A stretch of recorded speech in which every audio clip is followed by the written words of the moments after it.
desde el año 1998, en donde a través de una militancia de izquierda empecé a trabajar en favor de los más vulnerables. Lo hice de una manera totalmente sumergida en una revolución de América Latina. Estuve vinculada al movimiento armado Alfaro Vive, que estuvo totalmente relacionado con el Ejército de Liberación Nacional. Soy la comandante Manuela, que entregó las armas en 1992.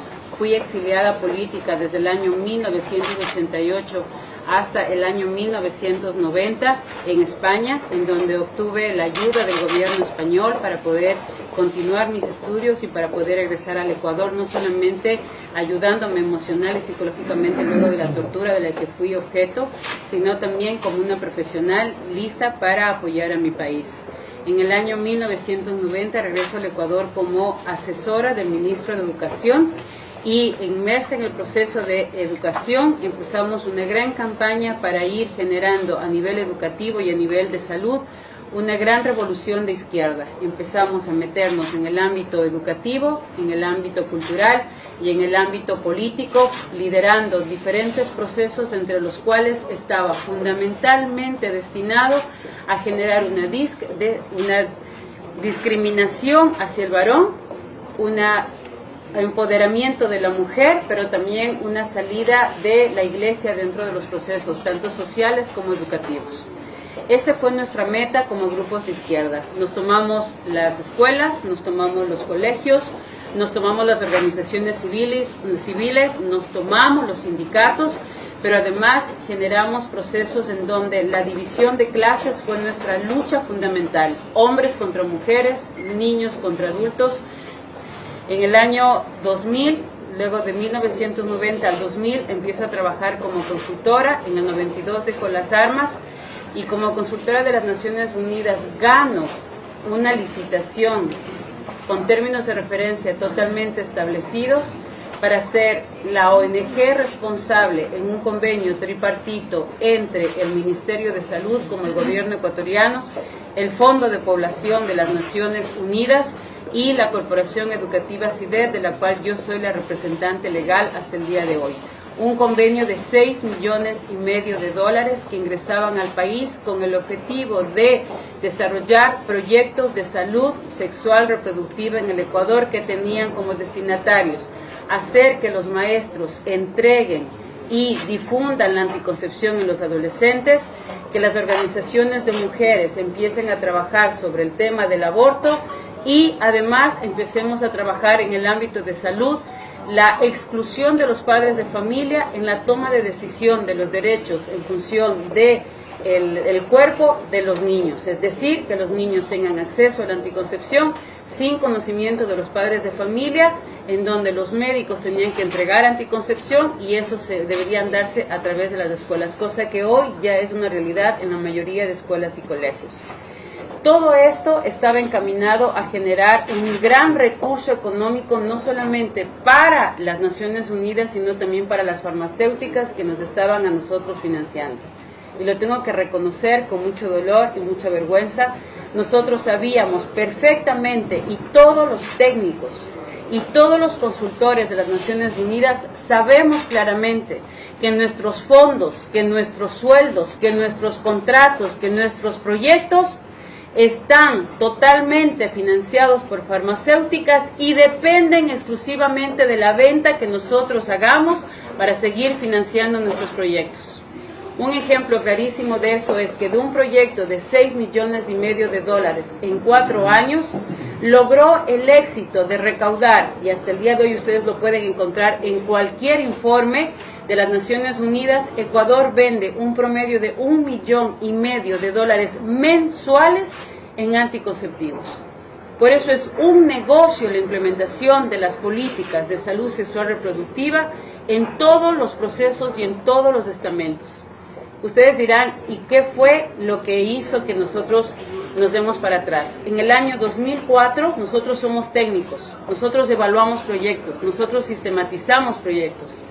En el año 2004 se hizo la primera evaluación de los proyectos de salud sexual reproductiva en Santiago de Chile, organizado por el Ministerio de la Juventud del Gobierno de Chile.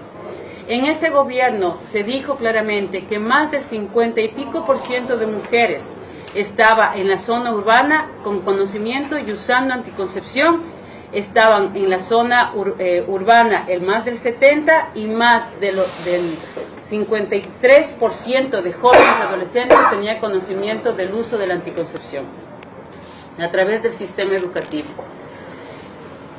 ¿El resultado cuál fue? Que antes de aplicar el proyecto, y ustedes pueden pedir el informe y les sugiero que ustedes como senadores lo hagan porque tienen toda la potestad de hacerlo, pidan el informe de antes del año 2000, cuál era la realidad de salud sexual y reproductiva de los jóvenes en Argentina y después del 2015, cuál es el resultado. Yo se los voy a adelantar. Los proyectos de salud sexual y reproductiva, en donde exclusivamente están basados en la entrega de anticoncepción a adolescentes, quintuplicaron el embarazo adolescente.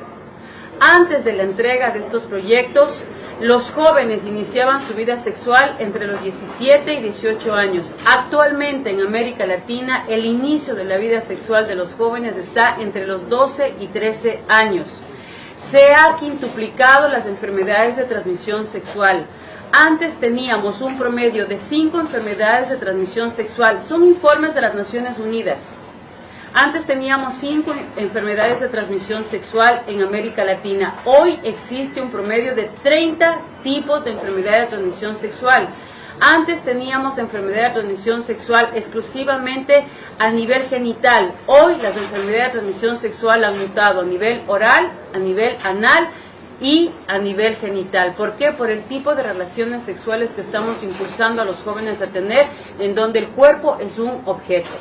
Al haberse quintuplicado el embarazo adolescente, viene la siguiente parte, que es: yo ya no quería tener un bebé, entonces tengo que verme abocada a ver una alternativa frente a eso, y empieza automáticamente la campaña de aborto seguro. ¿Cuál es el beneficio de esta campaña? Se los voy a decir. Yo, como Naciones Unidas, vendía anticoncepción a los países a través del Ministerio de Salud Pública. Traemos preservativos a 10 y 12 centavos de las farmacéuticas de la India y la vendemos a nuestros países en América Latina a un promedio de 25 y 30 centavos.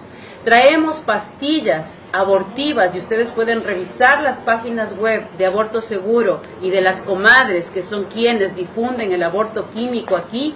Lo venden a través de internet, lo difunden en todos los canales, inclusive a nivel telefónico, y ellas entregan aborto químico que traen de la India a $4 el paquete de pastillas, y acá ustedes lo van a encontrar a 12 y 14 dólares. Si ustedes entran a la página Aborto Seguro, las comadres en Argentina, ellas les indican a las jóvenes inclusive cómo abortar.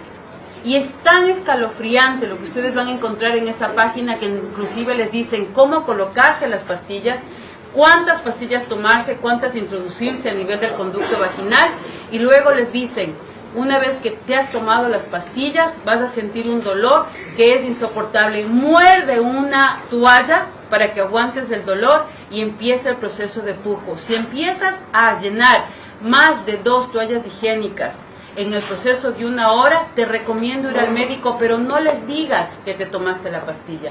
Por eso es el aborto confidencial. ¿Cuánto ganan en cada pastilla?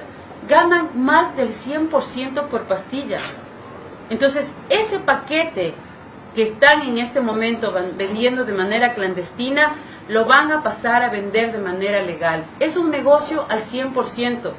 Yo te vendo la anticoncepción, te legalizo el proyecto, difundo a través del Ministerio de Educación. Los maestros son los únicos distribuidores de farmacéutica que no ganan 1 centavo de los productos que distribuyen. Entonces, como yo ya te vendí la idea de que el embarazo es un problema, de que el embarazo es una situación difícil, yo automáticamente te vendo la idea del aborto seguro. Capacito a los médicos. ¿Saben quiénes capacitan los médicos para realizar aborto seguro en América Latina? El Fondo de Población de las Naciones Unidas. ¿Saben quiénes van a recibir capacitación